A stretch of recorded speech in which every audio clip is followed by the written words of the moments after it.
I want to share 3 things I've done in my life recently that have totally changed the way I see my future and give me so much more hope and excitement about my future in some really, really powerful ways. Watch up if you want to learn these 3 things.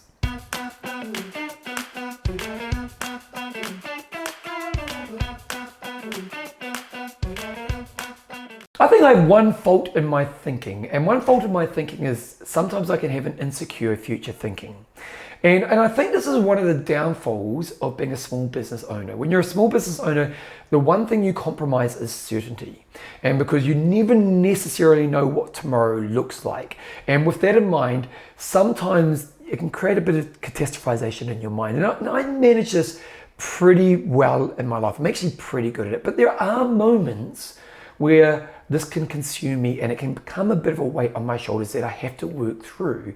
And the funny thing about this is I've been a small business owner for 25 years. Like, history shows me I'm going to be fine, but sometimes as a small business owner, tomorrow is not so clear, so you do go through this moment. And it's, when you've got a day-to-day job that you turn up and you know you're going to get paid week to week, you don't have that insecurity of a future tomorrow. And so one thing I've been working on recently is how do I remove that last piece of that being in my life? And one thing I've done 3 things, and they've been quite, to be honest, they kind of have removed the last piece of that puzzle. And I want to share them with you. So the first one is 5-year thinking. So what does this mean? Well, like many people, one of my faults can be the desire for rushed results. And I think a lot of us have this, and we often have this desire for rushed results in areas where we're actually we're not strong in. We don't have a strong base in. We want to create change, and we have a desire for rushed results in those areas. Problem is, desire for rushed results puts our focus on the wrong things. So we often don't end up doing the right work, or we use bad strategies that work against us. Let's look at the weight loss example. People who desire fast results on weight loss example do extreme diets where they fail, they never lose the weight, and often they just end up putting the weight back on even if they do lose the weight. A desire for fast result puts us on the wrong path. So what I've gone to in my life in these areas is a 5-year thinking way of doing things. So for example, with my piano playing, in the past, I'll be honest, my playing was very scatterbrained. I'd spend a month focusing on one thing, a month focusing on another thing, and overall it wasn't a very good strategy because my learning time wasn't as effective as possible. And then this year I said to myself, I want a 5-year goal. I'm working towards 5 years from now. And what does that mean? Well, I want to be a grade 8 or 9 pianist in 5 years from now. And so now when I think about my piano playing, I'm going, what's the work that I'm going to do today that's going to make me great or grade 9 or 8 or 9 in 5 years from now?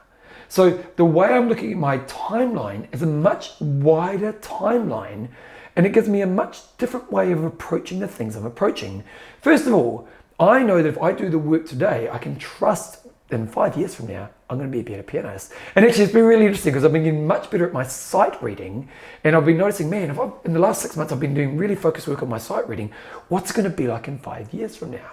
So long-term thinking and understanding today's work with that long-term thinking gives me a better focus on today's work, but gives me better trust that, hey, in the future, I'm actually going to be where I want to be in that area. The second thing I've done, which is actually quite different, but quite mind-blowing. In my morning meeting, I have a picture, and there's a picture of me as like a 6-year-old, me right now, and then I use one of those apps to make an old version of myself. There's me as a kid, me now, and me as the old man. And it's kind of me looking like an 80-year-old. And traditionally, the way I've looked at that is, it's kind of just a reminder of my life as a whole. And the old me I've always just kind of looked at him and smiled and just thought, you're going to be all right. It's kind of just this nice little moment of, you're going to be fine. But now the way I look at him is, imagine how amazing he's going to be if I had my long-term thinking with short-term focus. Like this morning when I looked at me, I thought, man, that 80-year-old's going to be the most amazing pianist. Like, how cool is it going to be for that 80-year-old to be in that place? Like, in another 40 years from now, if I can be long-term focused on today, then that's going to be an absolutely amazing, like, I can't wait to be that guy. So then when I look to the future me, I actually see excitement, not fear. And then the third step is ultimately, I'm just focusing on what's the piece of the puzzle I need to put in place today. I understand there's all this growth in front of me, but having a clear understanding of how am I going to use my time today in this area. So while I want to be a grade 9 sight reader in 5-6 years from now, today I'm focusing on grade 3. And how do I be great in that today? So today, when I do my sight reading, I'm going to focus on pulse and focusing on deep understanding of the piece before I try to play it for the first time and the process I'm going to work through. Now, as time goes on, the things I'll focus on will advance because I will be more evolved. But by understanding that today's small chunk is really important and how do I just stay focused on that, then it means that I know that today's work is going to set up that future version of myself. Now, what's been really interesting about these 3 steps, and what are the 3 steps? Long-term thinking, being excited about the future version of myself and seeing that in really powerful ways, and then focusing on today's work that will help set up that long-term success. What's happening is those moments where maybe I was insecure about my future self, they're kind of moving away because I trust that if I can just do today's work, I'm going to wake up in those moments in the future in really powerful ways. And it's so exciting and it's actually really liberating. So if you're a bit like me and you are somebody who gets a bit insecure about tomorrow's future, maybe you can add those steps. Think 5-year thinking. Look at yourself in that way and where you'll be excited and kind of inspired by that version of yourself.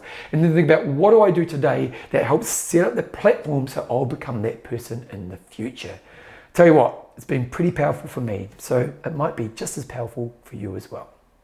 If you enjoy my pieces and you want to bring exercise into your life, you need to check out my book, I Will Make You Passionate About Exercise. This book is designed to be a step-by-step journey that teaches you the right lessons and experiences to guide bringing exercise into your life, not just for a moment, but where you get to the place where you have a long-term love of exercise. So you get fitter, you get healthier, you have great stress releases, and you feel amazing about yourself. This book has been hugely successful, getting to the top 10 in the world for health and fitness books. So if it's time for you to bring health and fitness into your life, go to Passion About Exercise, click on the link, go through the process, and you can be starting your journey of finding your love for exercise really soon.